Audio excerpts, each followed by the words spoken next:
राणा साहब आगे तशरीफ ले आए, आगे तशरीफ ले आए राणा साहब।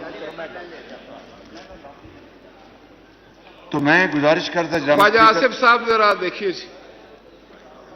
मैं गुजारिश कर रहा था जनाब स्पीकर कि इंतहाई नामसात हालात में सारी हुकूमत के ज़ोमा और काबीना ने और अरकान ने मिलकर इसका मुकाबला किया, बदतरीन सैलाबों का मुकाबला किया जिसने सूबा सिंध को बेपनाह नुकसान पहुंचाया, बलूचिस्तान को, केपी में और पंजाब के बाज़ हिस्सों में। उससे पहले आईएमएफ के साथ जो पिछली हुकूमत ने मुआहदा किया था उसको तार तार कर दिया गया और पाकिस्तान का वकार और पाकिस्तान के एतमाद को बहुत शदीद चोट लगी। उस हुकूमत की इस बदतरीन बदअहदी और गफलत की बिना पर और खारजी महाज पर जनाब स्पीकर उस हुकूमत ने हमारे दोस्त ममालिक और बरादर ममालिक के साथ ताल्लुकात को बुरी तरह मजरू किया और जिसकी बिना पर पाकिस्तान की मुश्किलात में बेपनाह इजाफा हो गया।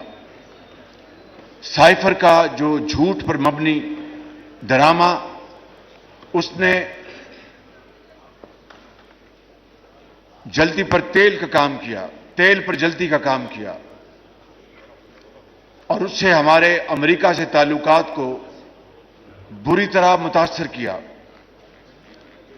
चीन जो हमारा हिमालय नुमा दोस्त मुल्क है, उसके खिलाफ बेबुनियाद प्रोपेगेंडा किया गया जिसकी बिना पर मैं ये बात बिला खौफ तरदीद कह सकता हूं कि हमारे इंतहाई बरादराना और दोस्ताना ताल्लुकात में ज़ोफ आया। बरादर ममालिक के बारे में जो रवैया रवा रखा गया वो किसी से ढका छुपा नहीं।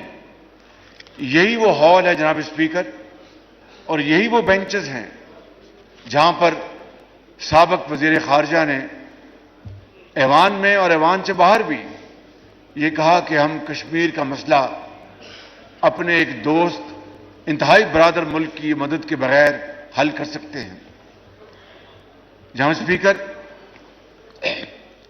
कर्ज ले लेकर मुल्क को पूरी दुनिया के आगे हमारी गर्दन को झुका दिया गया और जहां स्पीकर पाकिस्तान के जो इंतहाई अहम जो दाखिली मामलात थे उनके ऊपर इस तरह उस हुकूमत ने इकदामात उठाए कि जिससे मुल्क के अंदर एक बदतरीन फजा पैदा हुई, एक जहरीला प्रोपेगेंडा किया गया और यहां पर बैठे इस हॉल में पहले बेंचेस में माशवाए एक दो के छोड़कर सबको चोर और डाकू कहा गया। जनाब स्पीकर, ये हैं वो हालात जिसमें हमने ये इक़्तिदार संभाला और जिसे कहते हैं कि सर मुंडाते ओले पड़े। हमें इन मुश्किलात का अंदाजा तो था लेकिन उनकी इतनी शदीद इंटेंसिटी का हमें अंदाजा नहीं था जनाब स्पीकर। और आप यकीन करें कि कभी आईएमएफ के साथ, कभी पूरी दुनिया में कसाद बाजारी की वजह से और यूक्रेन में जो जंग छिड़ गई उसकी वजह से जो तेल की कीमतें आसमानों से बातें कर रही थी, हर मर्तबा 15 दिन बाद जब हमें कीमतें तेल और पेट्रोल की बढ़ानी पड़ती थी तो काबीना के अंदर अच्छी खासी बहस होती थी कि किस तरीके से हम गरीब आवाम को ये बोझ जो है उसको ट्रांसफर करें। जनाब स्पीकर, इसके अलावा उस हुकूमत के दौर में उनके आखिरी साल में गंदम की पैदावार में बहुत कमी हुई और उसकी वजह से हमें अरबों डॉलर खर्च करके बाहर से गंदम मंगवानी पड़ी। आपको याद होगा कि उस जमाने में जनाब स्पीकर, पहले चीनी को एक्सपोर्ट किया गया और बाद में चीनी को इंपोर्ट किया गया। पहले गंदम को एक्सपोर्ट किया गया और बाद में इंपोर्ट किया गया।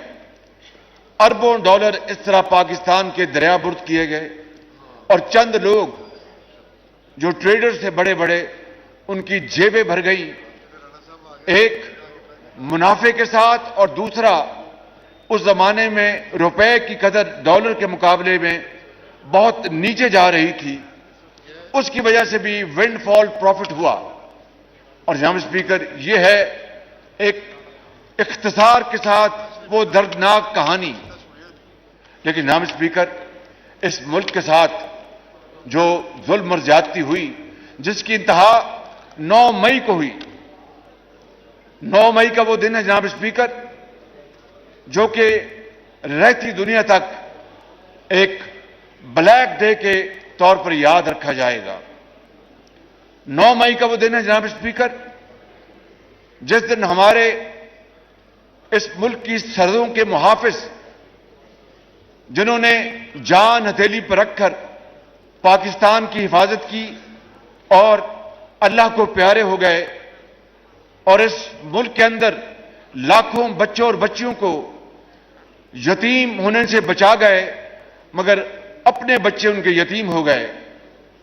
इस मुल्क की हजारों बीवियों को बेवा होने से बचाया, मगर उनकी अपनी बीवियां बेवा हो गई और उनके बूढ़े मां बाप रहती जब तक उनकी जिंदगी है उनके अश्क बार रहेंगे उनके।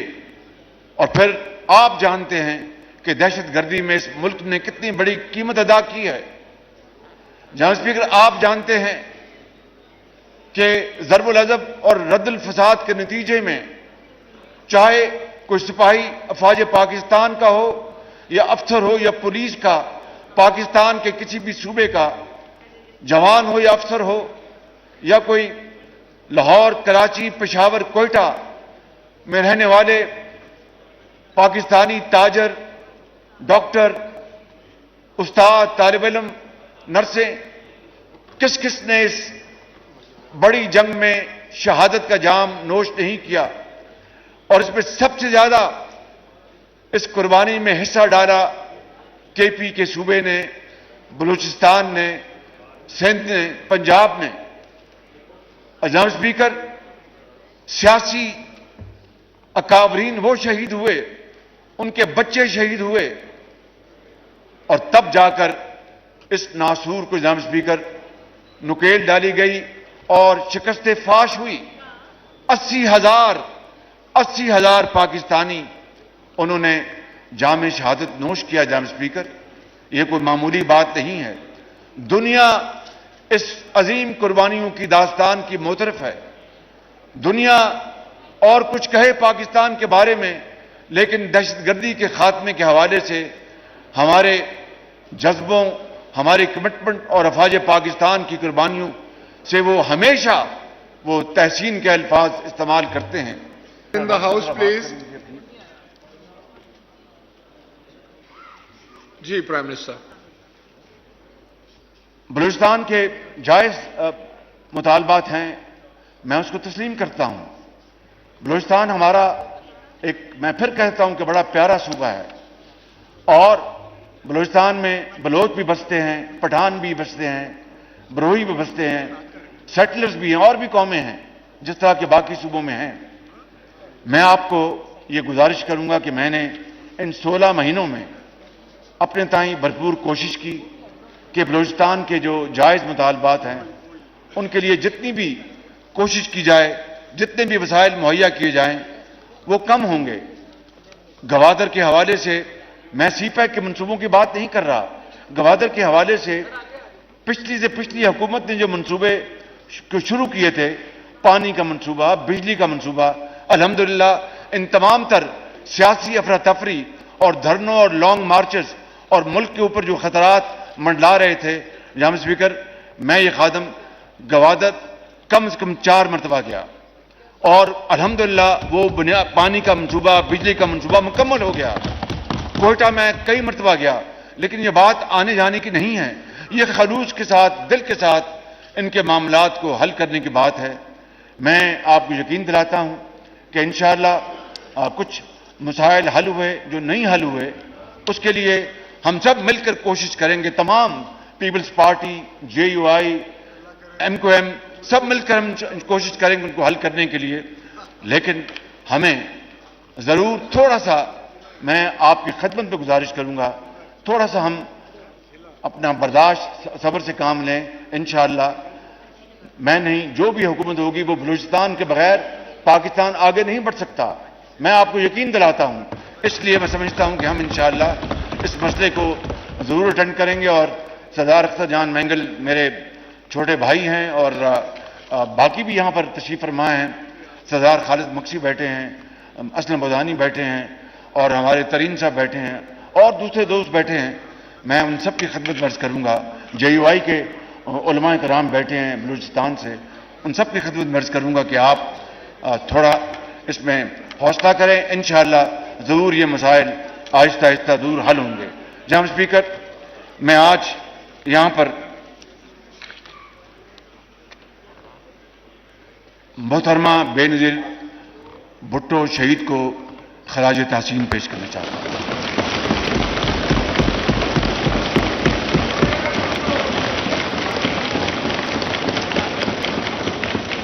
मैं आज यहां पर अपने कायद मियां मोहम्मद नवाज शरीफ को खराज तहसीन पेश करता हूं।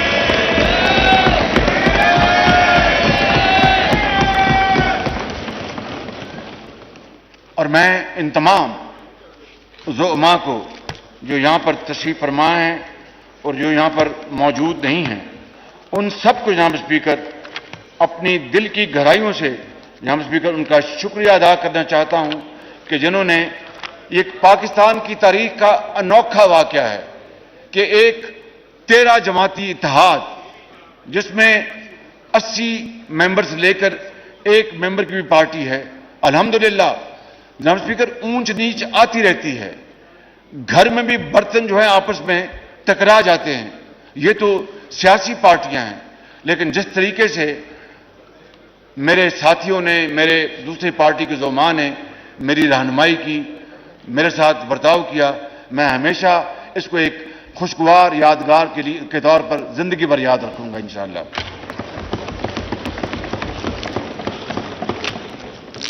और जनाब स्पीकर, मैं अगर इजाजत दें तो मैं ये, ताकि कोई नाम रह न जाए, मैं यहां पर वो नाम एक दफा फिर पढ़ना चाहता हूं।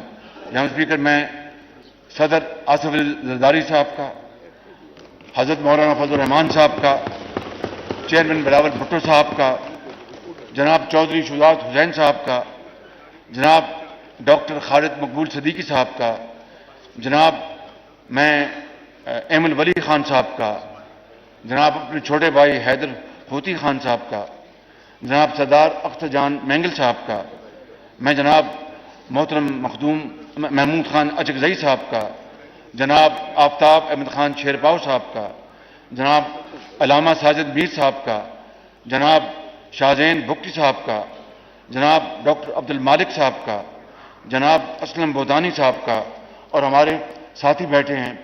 मैं इनका सबका मैं दिल की गहराइयों से,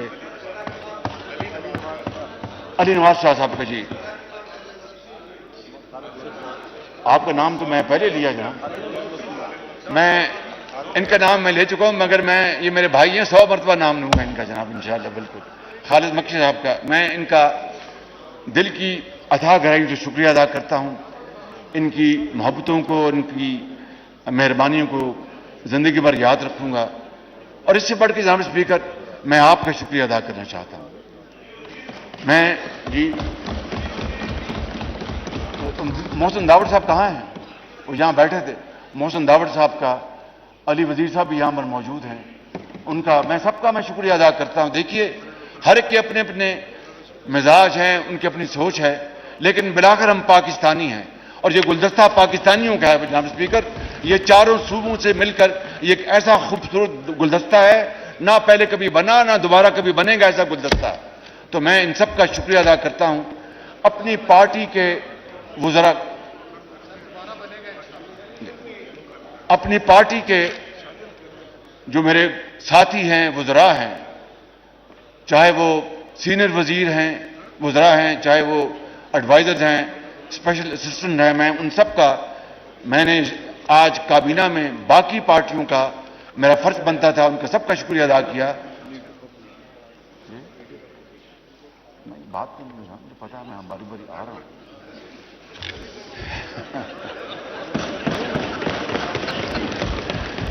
उन्होंने कहा कि लीडर ऑफ द ऑपोजिशन, मैंने कहा मुझे बात करने दे, मैं बारी बारी उसी तरफ आ रहा हूं।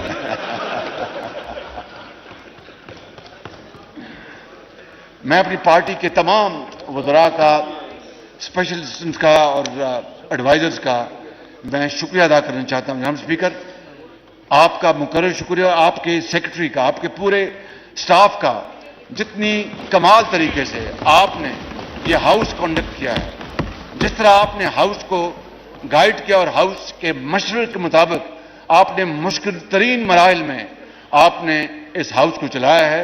मैं अपनी तरफ से अपनी काबीना, जो कि आज अपना आखिरी इजलास था, और पूरे ऐवान की तरफ से आपको हदिया तबरीक पेश करता हूं और आपको भरपूर आपको खराज तहसीन पेश करना चाहता हूं। ये ताली जो है जोर से नहीं लगी, जोर से लगाएंगे, जोर से, जोर से।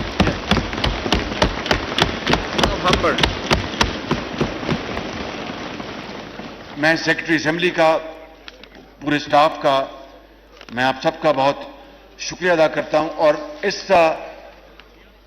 ऐवान के जो एक अंग्रेजी में कहते हैं लिंच पिन, और उर्दू में उसका तर्जुमा है कि वो अपना सेहरा वो है मुहिब पोटो, मुहिब पोटो। आइए, आप लेट आए, मैं आपको नाम लिख चुका हूं।